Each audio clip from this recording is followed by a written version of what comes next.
influence ya geopolitique ni wo uyoboye iki, ni wo uba uyoboye icyo twakwita globalization turayizi twese, ni uburyo babashije kugira ngo byura bagabanyije ama barriers, bashyiraho bona internet yafashe isi ihindura nkaho ari regio imwe. Uyu munsi umuntu araba ari mu Bufaransa, araba ari muri Amerika, akabasha communicatingana, hari n'ikintu ubasha kumwoherereza ukakimwoherereza mu buryo butavunanye, aricyo akugomba akakiguha mu buryo butavunanye. Niba hari umuntu ashobora kuba ari hariya agakora n'uburyo bwa management cyangwa se agatanga n'ubujyanama mu buryo butagoranye. Noneho Amerika ikishaka niki, Amerika irashaka kugira ngo byibura irinde dominance yayo cyangwa se igumane ubudahangarwa bwayo. Noneho China yo ikabishaka kugira ngo yongere byibura ubushobozi cyangwa se aho ishobora kuba ifite influence. Noneho abantu bo muri Europe bo babona ko basigaye byibura bashaka kugira ngo byibura bagira relevance muri ibyo bintu, nabo bakagira aho bafigi. Noneho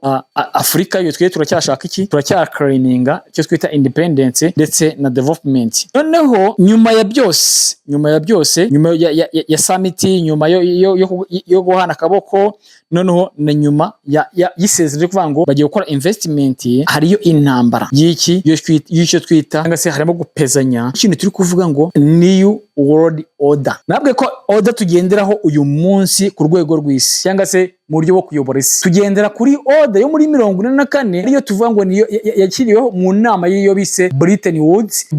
Nabwe ko yaremewe mu World Bank, IMF, niyo yakize imbaraga zo muri iyo nama zashyizeho UN. Buri kantu kose ubona gafite dominance muri iyi si kavuye ku nama ya Bretton Woods. Noneho ahangaha kugeza uyu munsi baracyahangana kuvuga ngo baracyahanganira ninde uzagira influence kuyobora isi. Kuyobora isi ntugira ngo ni ikindi, gushyiraho order ibindi bihugu bigomba kugenderaho. Nabwiye ko Ubushinwa uyu munsi, nabwiye ko ya petrodollar buriya ishyigikiwe n'icyo twita SWIFT. Ya SWIFT ikoreshwa n'amabanki bro, yo Amerika igwaye igihano ikabukura muri SWIFT, ntagongera kubasha kugira gute, ntagongera kubasha kugira dominance cyangwa se wajya ku isoko mpuzamahanga, kuko ntabwo ushaka gukora payment, ntabwo ushaka kwicara hano ugenda ujye kuri banki uvuga ngo muhereze amafaranga kuri banki iyi niwe ndiri mu Burayi, iri muri Aziya, kubera ko SWIFT idakora. Abashinwa muri 2015 babashije kudevelopa CIP. Iyo CIP niyo bakoresha hagati yabo mu kugura petroli muri Iran. Urumva byanga bikunda bo babashe kudoginga SWIFT, ntabwo